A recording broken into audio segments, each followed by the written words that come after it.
Hi everyone, and welcome to episode 105. That's 105 of Summer, a program which invites an expert each week to discuss their area of expertise. And this week we're delighted to have Loren Lockman to tell us about fasting for health and longevity.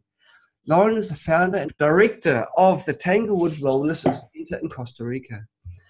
You began studying the relationship between nutrition and health back in 1977.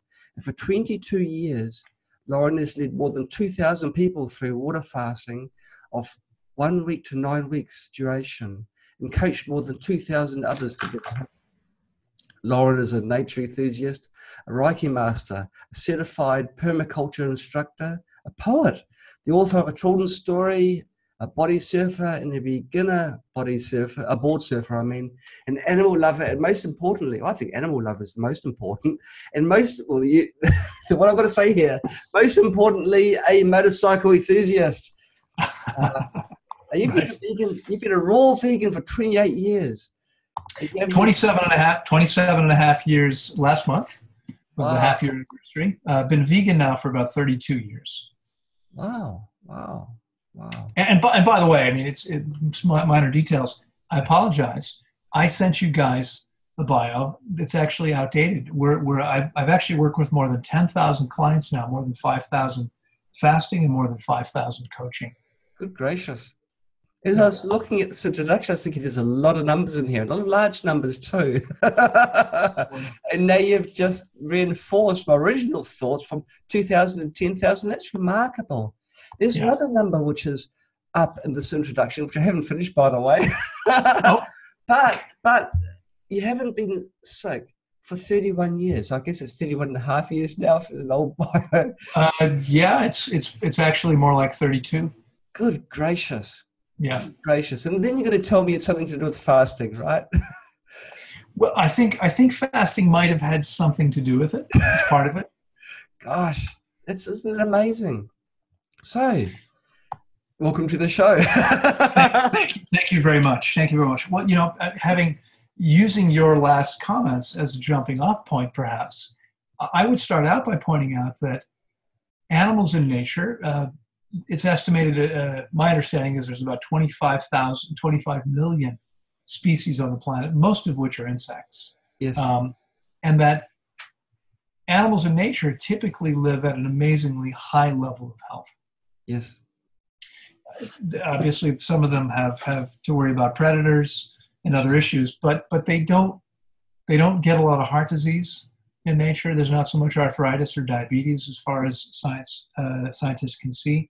Right. And what I would suggest is that functioning at an incredibly high level of health is our natural birthright. What I've accomplished, I believe anybody can accomplish. And I've helped thousands of people achieve an amazing level of health. I think it's really available to almost everyone. It's just a question of giving your body the chance to do what it needs to do. Right. Now, when people think fasting, they think not eating. Mm-hmm. Now, how true is this? Is that over? It must be an oversimplistic view of it. Well, first of all, yes, fasting definitely involves not eating. I think the mistake that some people make is to say that that's all it involves. As long as you're not eating, you're fasting.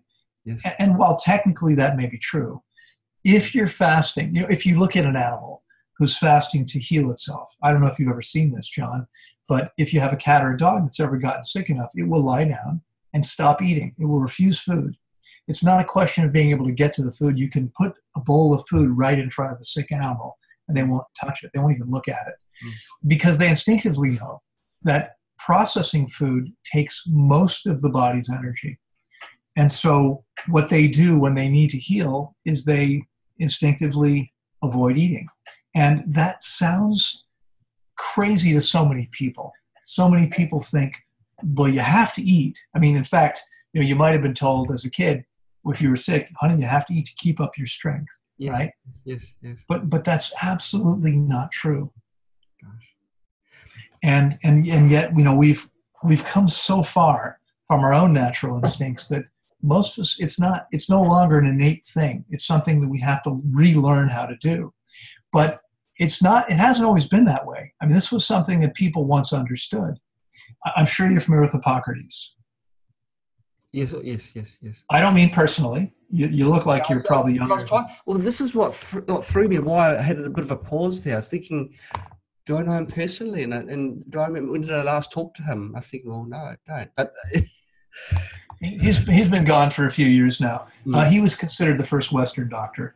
And most people, and probably including many of your listeners, already know that he's famous for having said a couple of things. One of them was, let your food be your medicine and your medicine your food.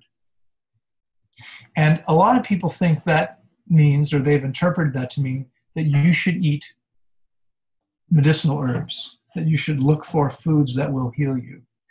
What most people don't know is what the rest of that sentence was, what he said right after those words. Because the next thing he said, what he said was, let your food be your medicine and your medicine your food. But to feed yourself when you're sick is to feed your sickness. Oh, really? I haven't heard that one. Gosh. Wow. Yeah. So Hippocrates was, in his day, fasting is what people did. If you wanted to learn math with some of the masters, again, back, the Greeks, you had to fast for 6 weeks before they would take you as a student, because they didn't want to waste their time with people that weren't thinking as clearly as possible.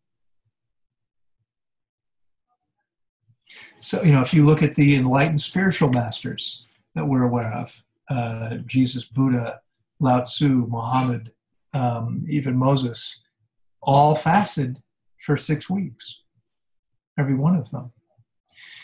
Were they enlightened because they did that? I don't know.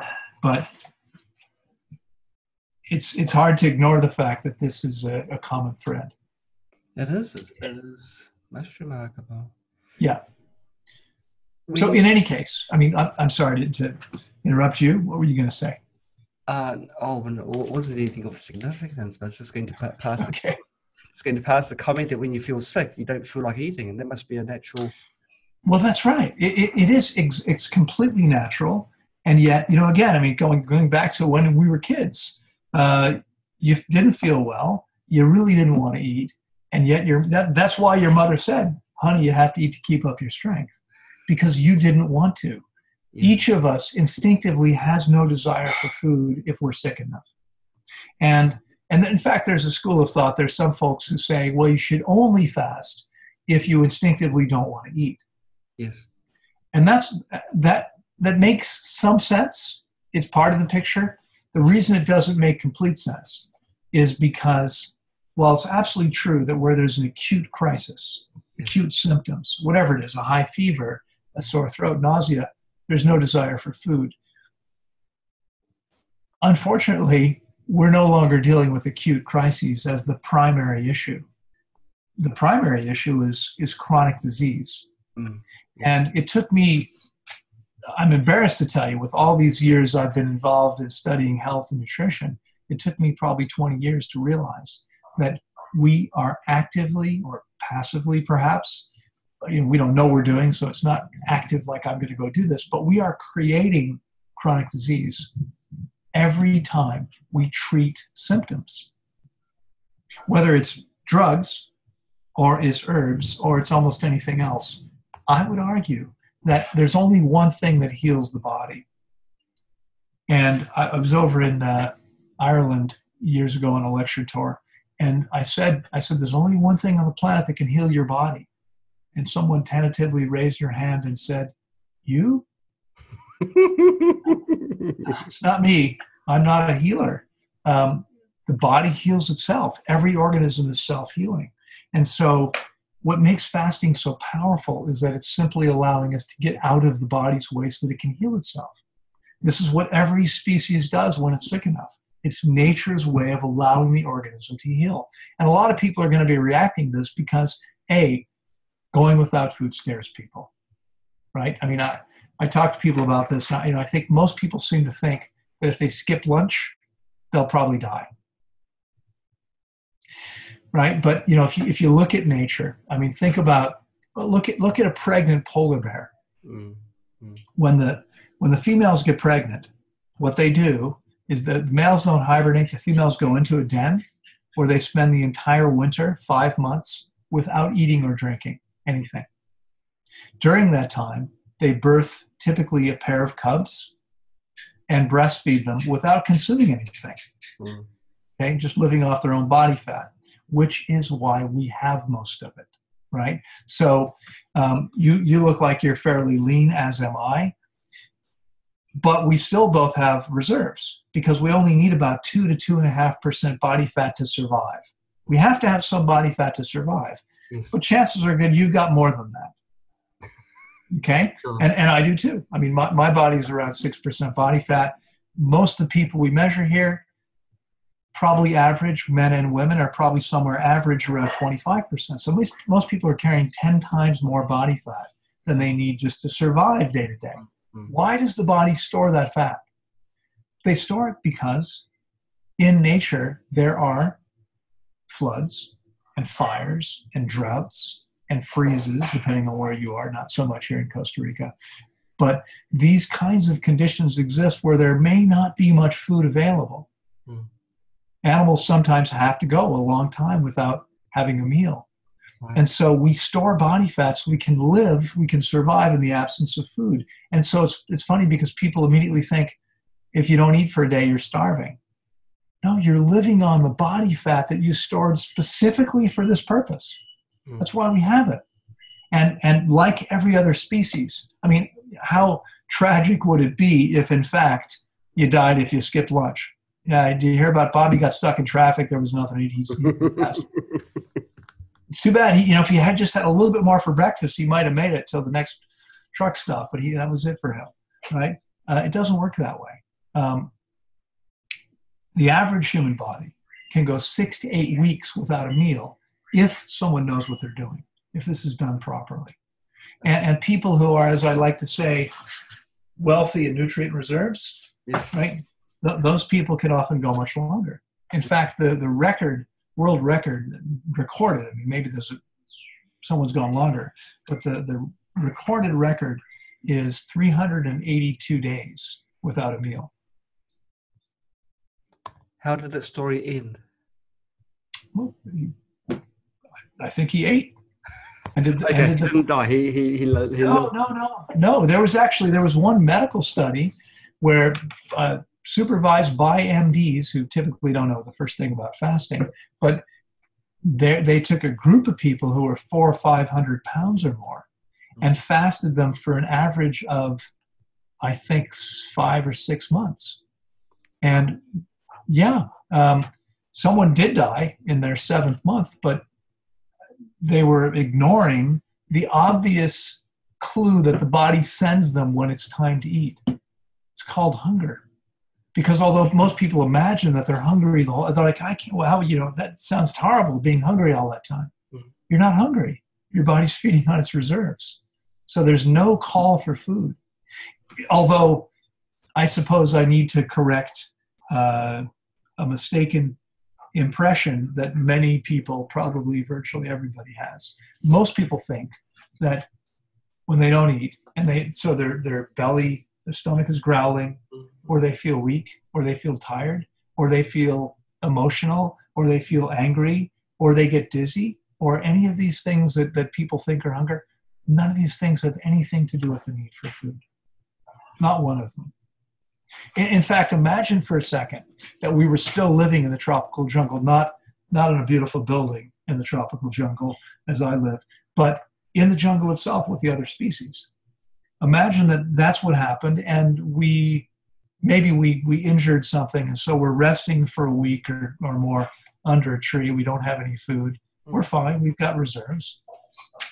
But being hungry means you feel weak and dizzy and tired, and no strength. And so now we when we're ready to go find food, we don't have the strength to do that.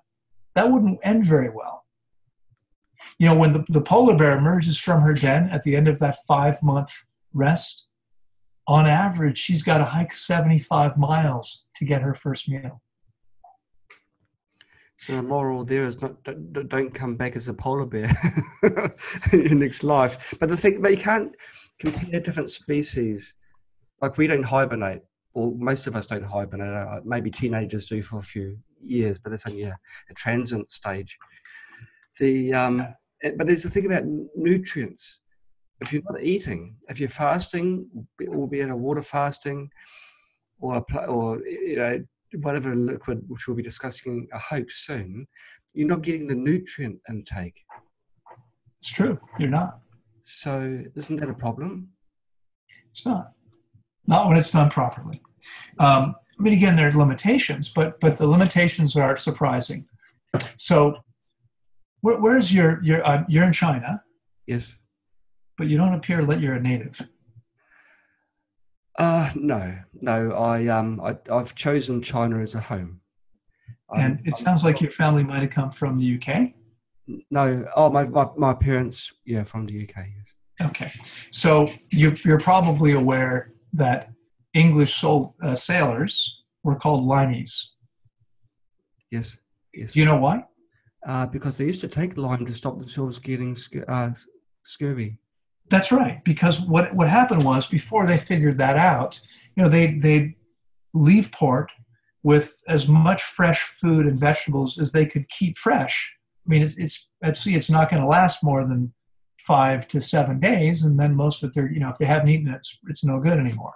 Right. And by the time they would sail across the sea, I'm guessing we're talking about months. Yes. And so there was no source of vitamin C. Vitamin C is only found in fresh foods, and they couldn't keep things fresh. What they were eating for most of the journey was rice and beans. They could take flour and bake bread, and they could eat rice and beans, which would keep for a long, long time if they could keep it dry, etc. But they had no fresh food, and so they were all developing scurvy. And they realized that limes could keep for a long time, and just a little bit of lime juice in their food every day, and they could stave off from developing scurvy. It only takes 4 to 6 weeks to develop scurvy. Gosh. Over the last 22 and a half years, I've taken more than 500 people 6 weeks or longer. I mean, my average client fast is 26 days. This is 26 days on only water. That's typical. That's average here. But I've had more than 500 people go 6 weeks or longer. No one's ever developed scurvy or any other deficiency disease. Right. So something changes in fact, everything changes. We move into fasting physiology instead of feeding physiology. And the body's needs for nutrients is completely different. In fact, there's some things that would probably shock most people, but I'll tell you a quick story. I'll give you an example of this. Years ago, I'd done a full-day seminar outside of Phoenix, Arizona in the US. And a month or two later, I got an email from a young woman that said, "Loren, I was at your seminar. It was," of course, she said it was amazing, the most incredible thing I've ever seen. And she said, "I'd like to come fast with you. I'm intrigued, but I'm a little concerned because my practitioner, I think it was a naturopath, she said, put me on a high dose of magnesium. I had this magnesium deficiency and I had all kinds of symptoms. I started taking these supplements and now I'm fine, but I have to supplement every day. And I'm pretty sure you said no supplements while you're fasting." I said, "That's right. You can't take anything while you're fasting. Because if you're taking calories or nutrients, your body comes out of fasting physiology. You don't get the same benefits. There's a whole cascade of beneficial physiological changes. For instance, only with about 20 hours into a fast, something I do every day, your body is you're walking around with roughly 30,000 times, 30,000%. About 30 times the normal amount of human growth hormone, which is called the youthing hormone. And so when fasting for 21, 26, 30 days or so, you're literally growing younger physiologically. And this is demonstrable. Not something you and I can necessarily see, although most people look much younger as a result of the process. Most people, it's interesting, in fact, there comes a point, and it's different for each person. It doesn't happen for everyone, but a lot of people, I'll see it at 19, 20 days, 18 days, somewhere in the process. One day, they'll come out every day for a lecture, and afterwards we get everyone's vital signs, and I talk with each person what they're experiencing, what their vital signs mean, what they need to do and not do, etc.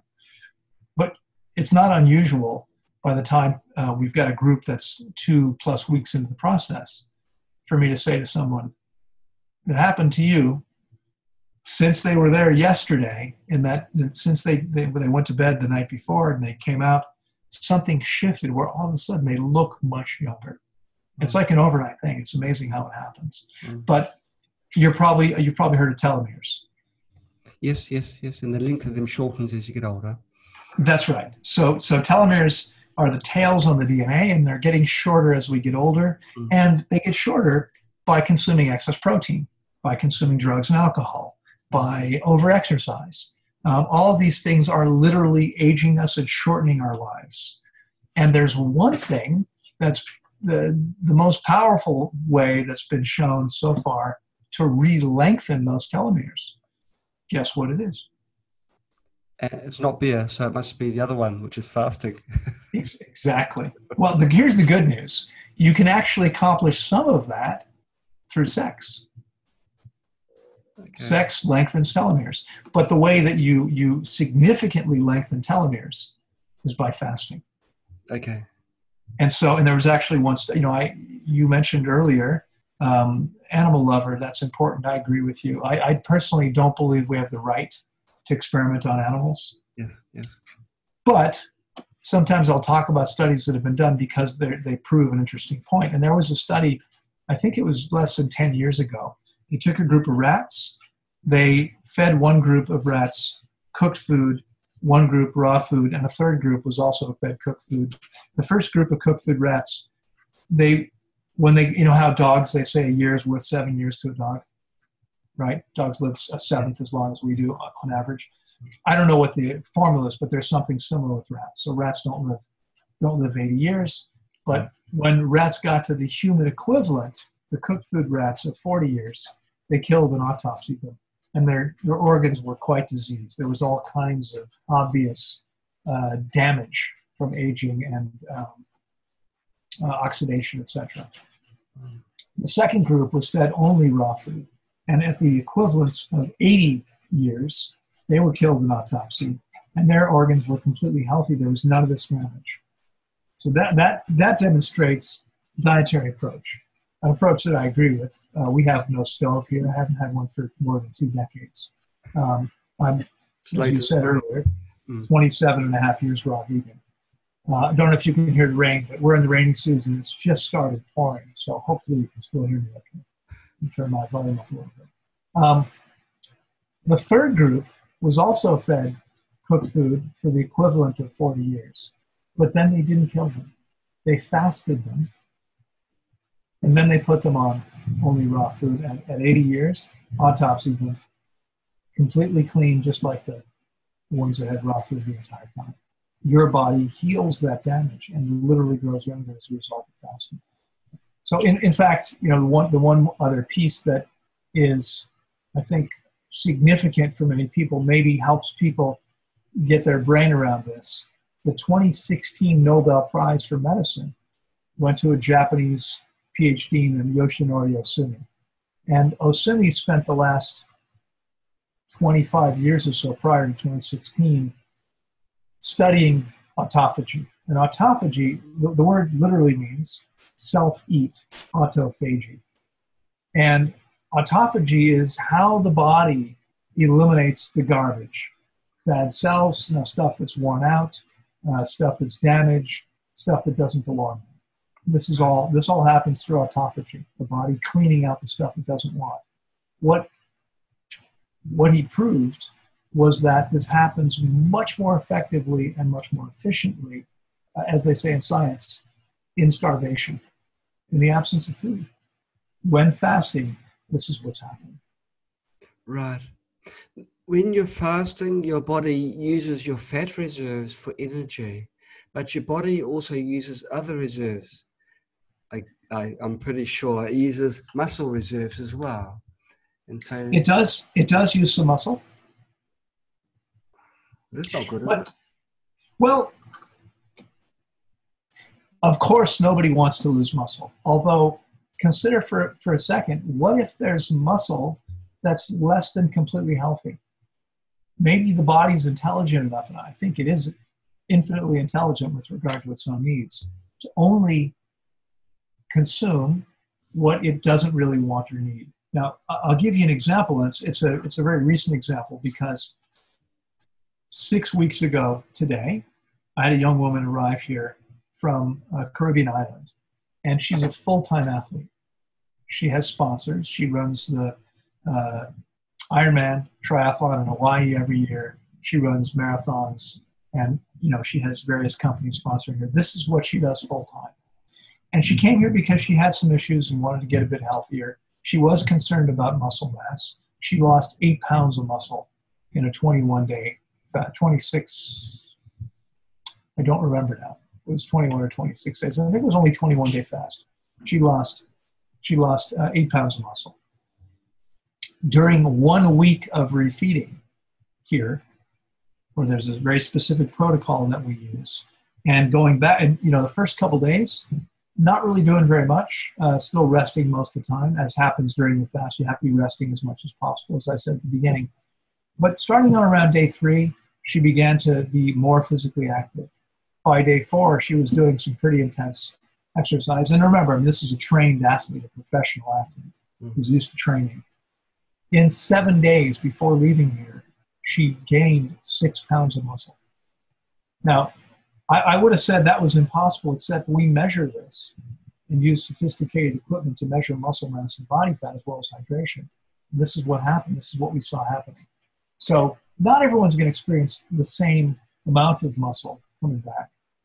And by the way, one of the things, muscle, on the average body, muscle is about 68% water. I would suggest that it should be closer to 80% water, which is, my own is closer to 80%, 78, 79%. I think that's where we should be. That's what hydration actually looks like. So part of what happens during the process is we're losing some of the water weight of the muscle, because the body's using water for every single thing, for cleansing. Every single channel of elimination depends on water, the 5 primary channels: urine, feces, sweat, breath, mucous membranes. In every single case, things are moving on water. Without enough water, nothing's moving. So most people are going to probably lose a bit of that, and that's what happens. And when we put it back, there comes back some of the weight. Right? So some of it's just water. But it's not just the muscle mass itself, it's actually the strength and the performance. A few years ago, we had a young man from the UK who was a professional football player. Soccer, we call it in the US.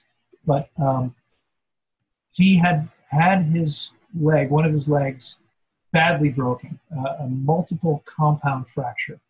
And they said to him, if you break it again, you might not walk again. And he decided maybe it was time to retire at 32. Yeah.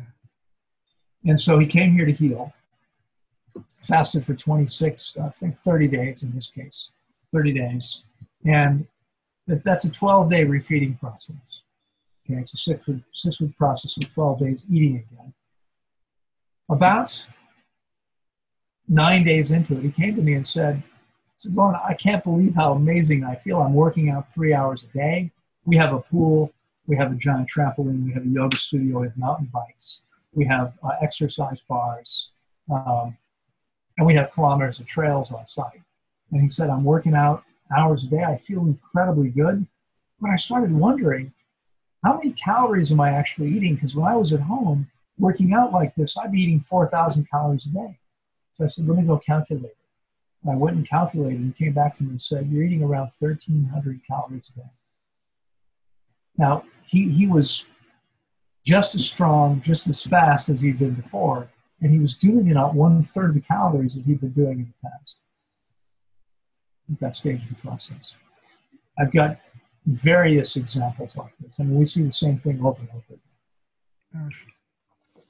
Now, a little bit earlier, you were talking about the experiment with mice, how there's 3 groups and the biopsies were done on them at the end. And it's found that the mice that fasted after having even the equivalent of 40 years of cooked food had healthy organs. Now, is this why people who fast regularly live longer? Yeah. By the way, in case you didn't notice it. No, fat. It's exactly right. I mean, it's, first of all, I don't know how much research there is on how long people who fast live. Certainly, there's a lot of research these days on intermittent fasting. Yes. And intermittent fasting is a very different thing than what we're talking about here. I hope this is clear to the people listening. We didn't really emphasize this. But when I talk about people fasting, coming here and fasting for 21 or 26 or 30 days or even longer, I've got a woman right now who's on day 36. I'm talking about going, in her case, 36 days without consuming anything except water. There's no 1 or 2 meals per day. It's just water. This is therapeutic fasting where there's no meals at all.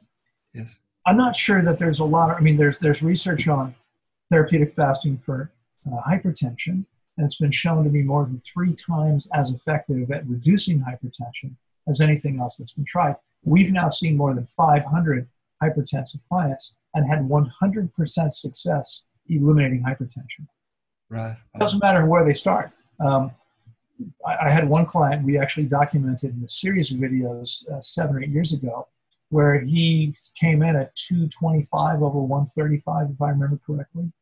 Pretty seriously high hypertension. Mm-hmm. I mean, to demonstrate what that actually means, according to medical people, if your blood pressure, your systolic pressure is 225, you have approximately 110% greater, 220% greater likelihood of heart attack or stroke than the average person your age.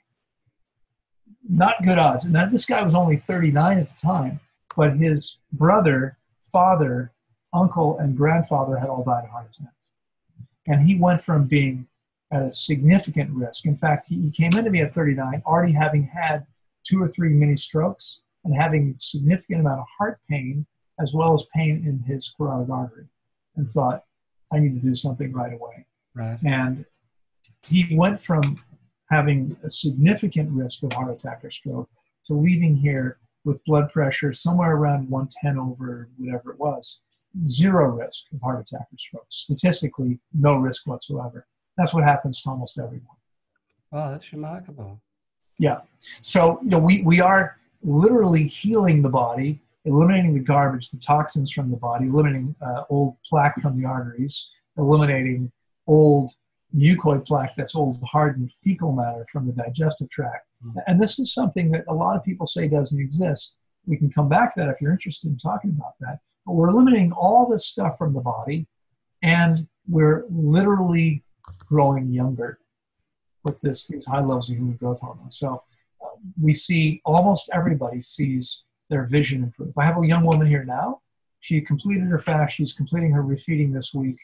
And she tells me, she came in practically blind. Without her glasses, she could barely see nothing. With correction, she can read, etc., but she can see almost nothing without them.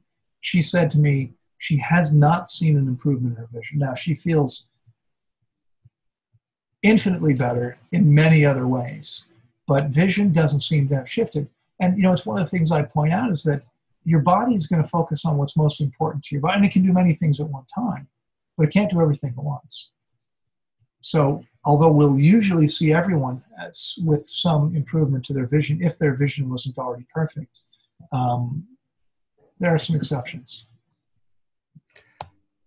It's interesting you used the word focus for the eyes story. Now, what other stories can you give us on people who have recovered from some form of chronic disease or condition? Well, I'd like to give you a sort of a cross-section. I didn't come prepared, except that I sort of know a lot of this stuff. I don't have to really think too much about it. A little bit, yeah. So one of the most interesting stories that comes to mind is a young man from the UK, from Scotland, Edinburgh, named Stuart, who, and we actually have a video on my YouTube channel. You can see an interview with Stuart talking about his process. But he contacted me several years before he ever came here, I think on Facebook, and had some questions, was very interested. He had been diagnosed with severe osteoarthritis at 18. Gosh. And was in severe pain. And by the time I finally met him in person, he was 45. It's been 27 years. He'd been on painkillers every single day for 27 years because he couldn't live without them. And we talked about how this could heal him, and because nothing else had helped, he was willing to give this a try. It made sense to him. In fact, it was interesting is that he was actually completing a PhD on brain science. I don't remember the exact focus of that work, but it was very interesting, neuroscience. He wanted to see what happened to the brain of the fasting person. And so he actually did some research on himself before and then went back and did some things afterwards. And I actually haven't seen the results of that, although I've heard from him several times. It's now been, I believe, 3 years since he left here. And let me tell you his story briefly. He understood coming in that there was no medications while fasting. You can't take anything. And so he knew he was going to have to wean off these painkillers.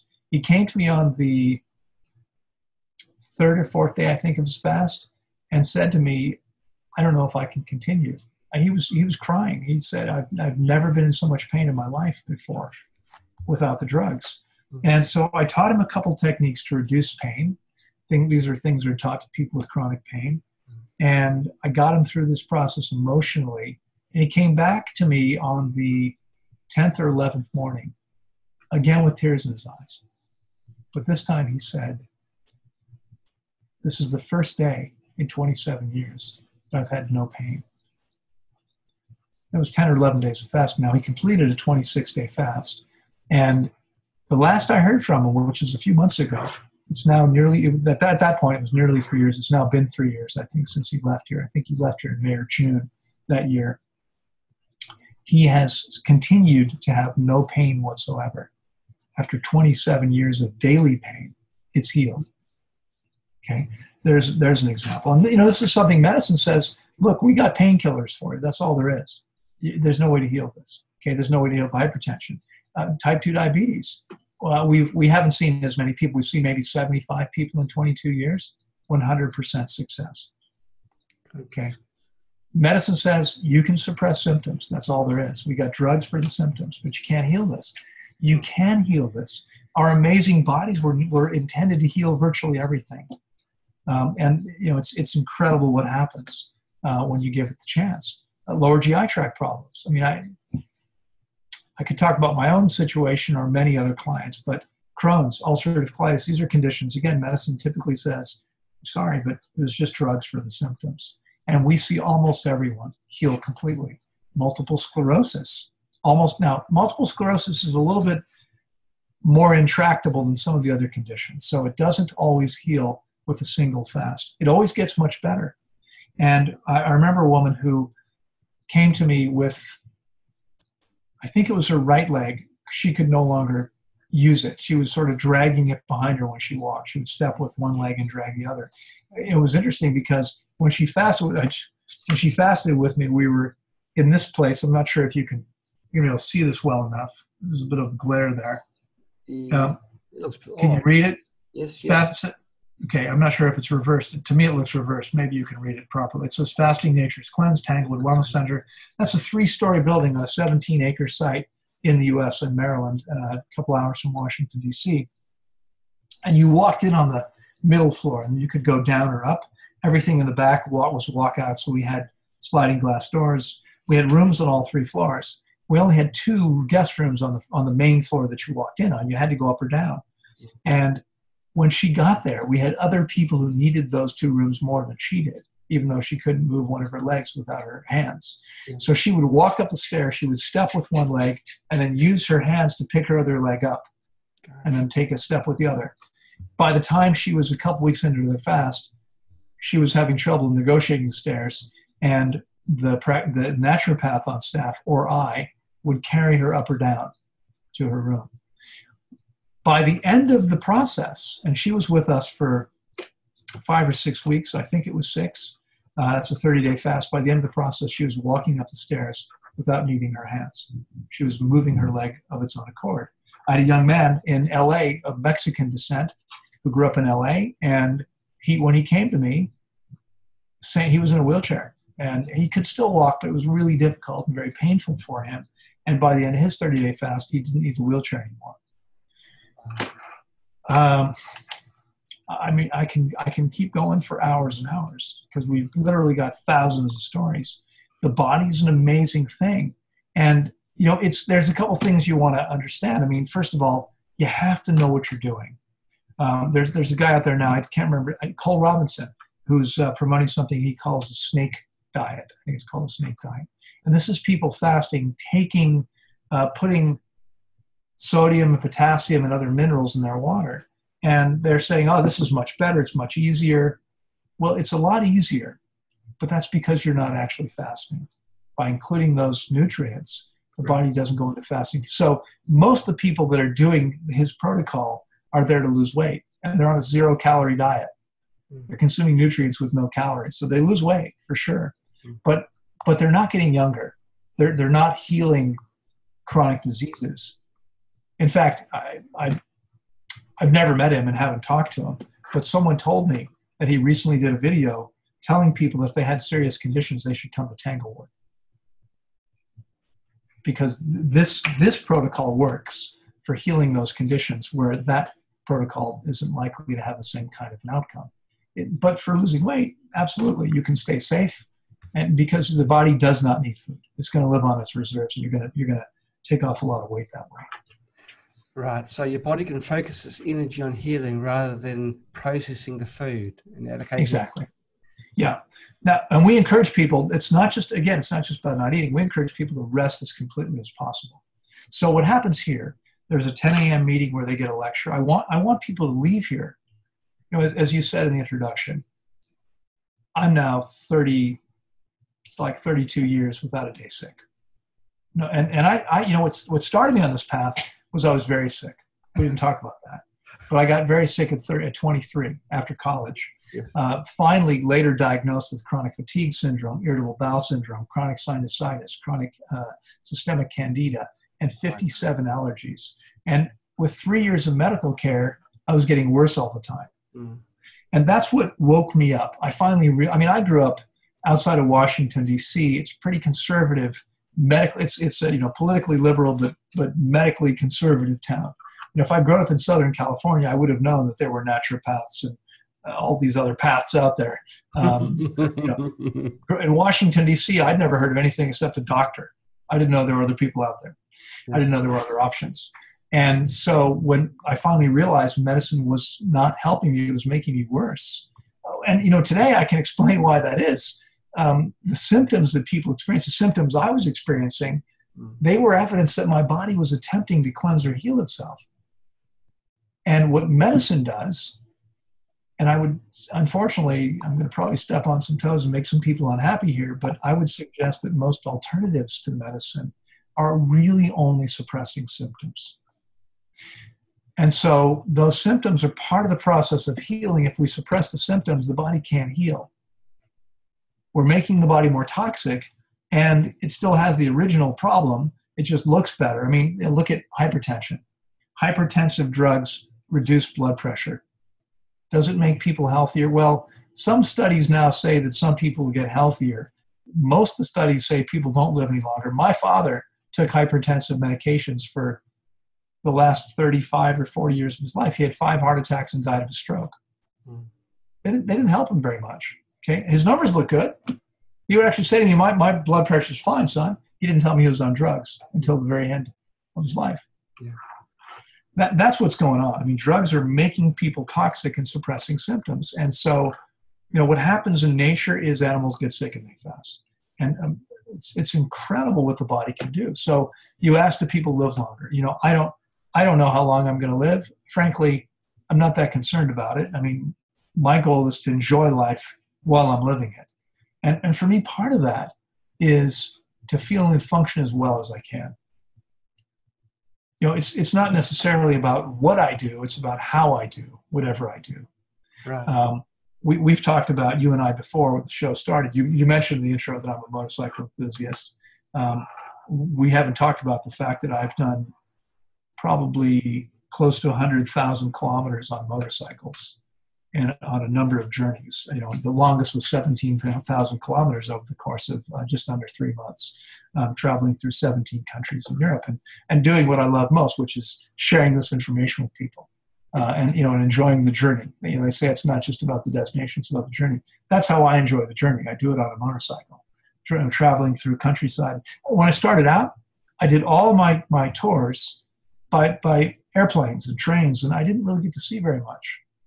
Right. And this way, I actually get to see the countryside and stop and meet people, and when I see something interesting, I can take a little detour, etc. But it's about. In fact, let's use the motorcycle. My first long journey, I drove across the U.S. when I was 19 on an old Honda 500, and it was a CB 450 that had been bored out to 500. Okay. And I started out. Okay. This is a 71, 71 motorcycle. I was doing this trip in 1980. The bike was 9 years old. It had some issues. There were some problems, including a blown gasket and some electrical issues. And I wound up having to stop a lot to mess with the bike. Mm. And the journey was a lot less fun than it would have been otherwise, right?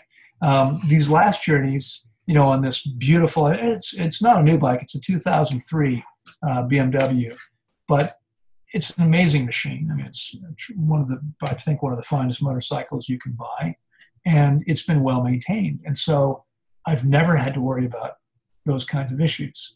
The way I think about this is, John, is that our bodies, we're not our bodies. I believe we're eternal beings, and that's a personal belief. It doesn't matter if you agree with it or not. But the way I look at it is, we're not our bodies. Our bodies are just the vehicles that we're using to go through the journey.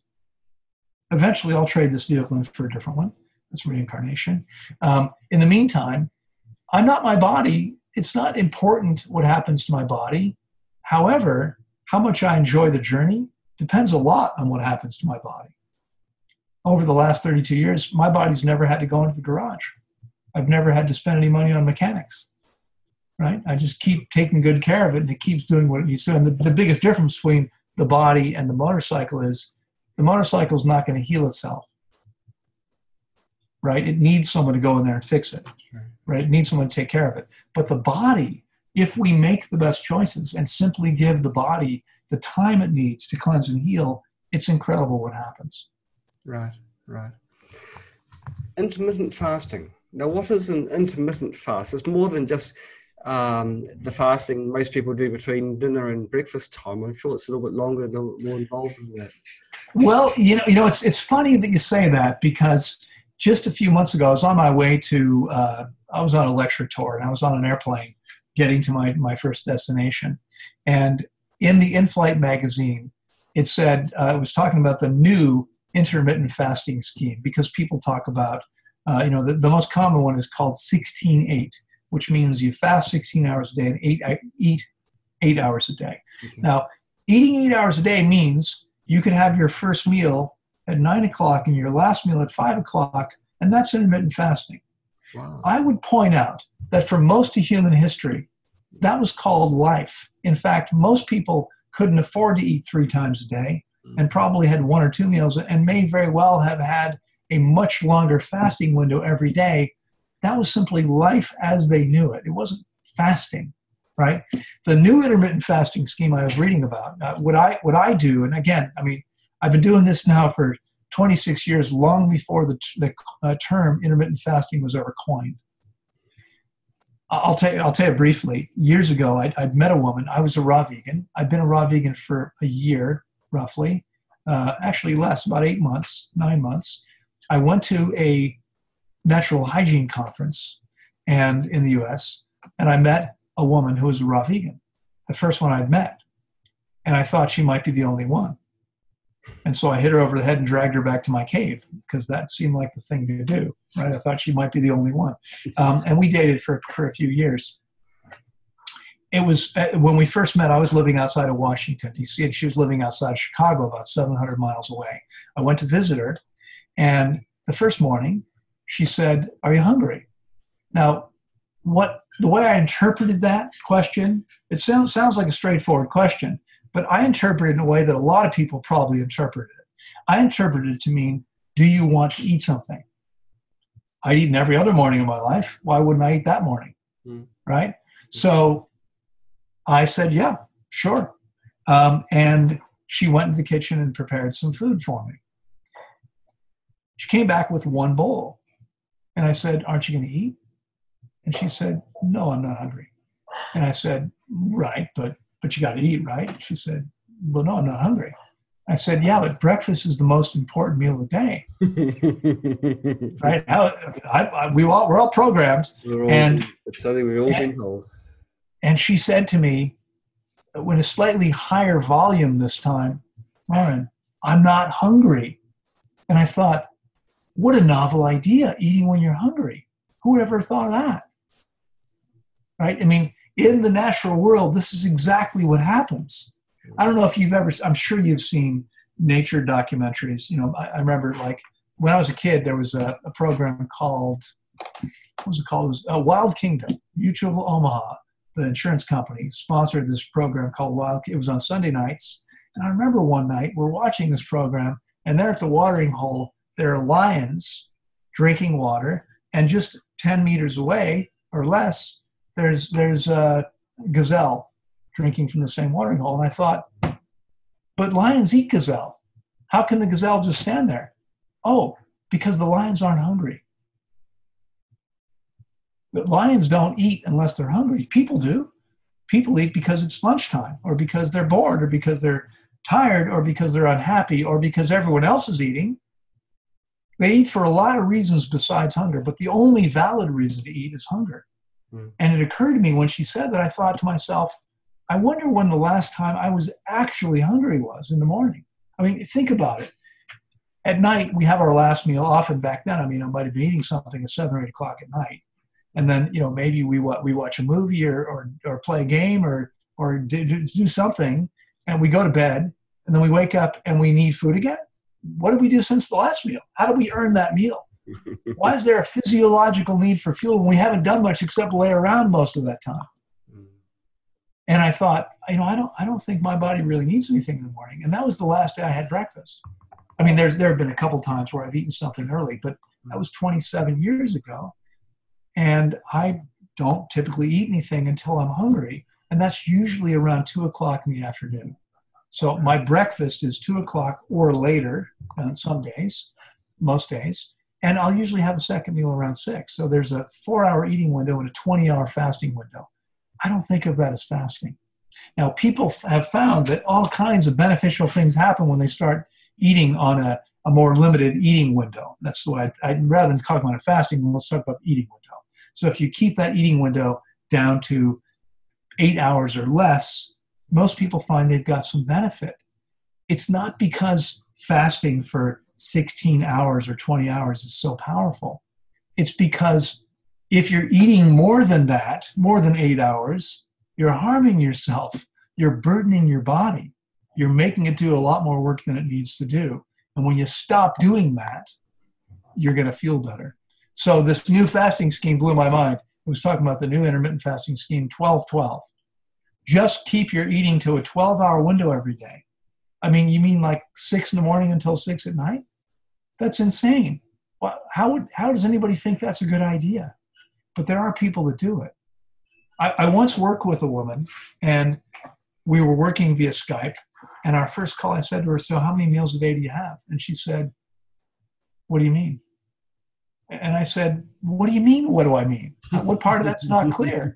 How many meals per day do you have? And she said, well, do you mean just during the day, or do you mean at night too?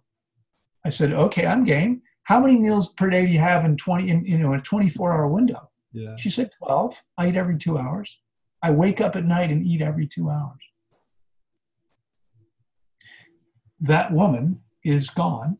She was dead by the time she was 65 or 66. That doesn't work. Your body needs to be resting a good part of the day, and you want to work that digestive tract no more than you need to. There's actually hundreds of animal studies that show if you take a species and you dramatically reduce its caloric intake, it lives much longer. 50% is typical, 50% longer than the control. If you look at animals that consume more food, they typically don't live as long. And, you know, it's interesting because most people, I mean, I don't know if you guys have talked about this. I know you don't focus exclusively on health. You cover all kinds of things, don't you? Mostly health. It is Mostly health. Okay. So, you know, a lot of programs are talking about how you can increase metabolism.